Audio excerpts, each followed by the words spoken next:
Well, they're doing a tribute tape for somebody here, and I'm being interviewed. Tribute tape for who? Wes Sullivan. For who? Well, you didn't know him. He was a major player in Salem.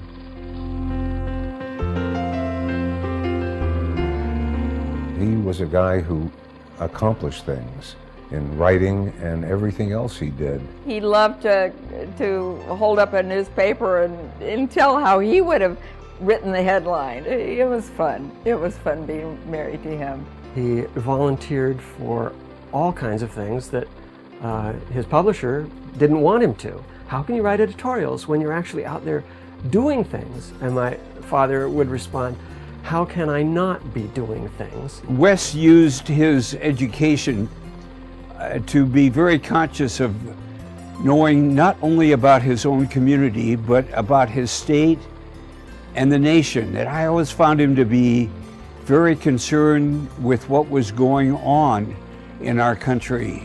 He had an unusual grasp of his time.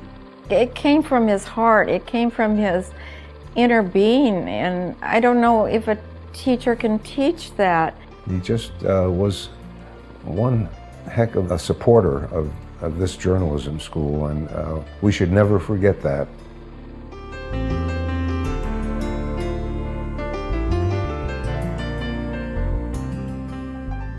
He grew up in Portland, but it was a hard beginning. He wound up growing up with a single mother, unemployed, in the Depression. The big treat was on a Saturday night. For a nickel, you could buy a Three Musketeer bar. And they would cut it in thirds.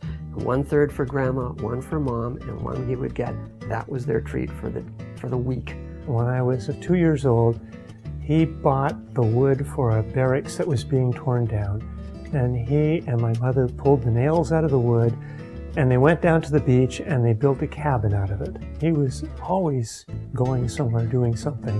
I do a bit of writing for newspapers, and I always look to Wes because he did it properly, and he was sure of the details, and he was right on top of facts. Once TV got going, everybody would come home and sit and watch TV, and they didn't read the paper. So he came at a time when the statesman wanted to build up a circulation, and was able to, and he helped that out a lot.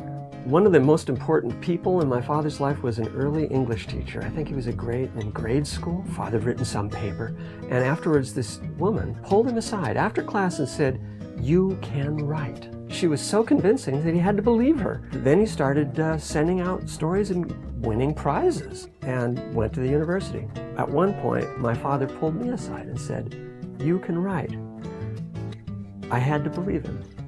He encouraged me and told me when he thought I was doing a good job and that kind of stuff, and he would criticize me, or not badly, but give me pointers to help me improve. It made me feel good when he would tell me that he thought I did a good job. I once covered a killing in Dallas, and when I came back, I was unable to get a hold of anybody in the sheriff's office, and he said, to find out more information, he said, "If you can't do it, I'll get somebody who can." Yeah, he was pretty abrupt about it.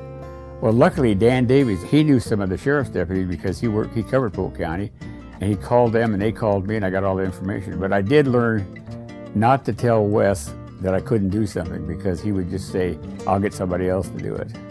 He would bring people of very different opinions and get them talking and bringing them together on mutual ideas. According to Wes, his job was to save democracy and protect democracy.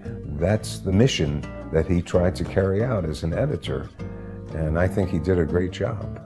We kept pushing him, saying, people who write columnists always put together a book of their old stories, their old columns. He said, no, I'm too busy looking forward to look backward. I don't have time to do that.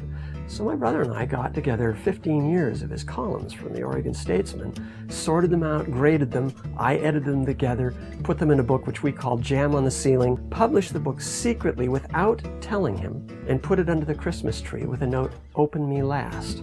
It was really quite an interesting book, especially for me, because some of the stories that were in the editorials were actually about our family. I thought that was kind of interesting that he ended up writing a book that he had not realized he'd written.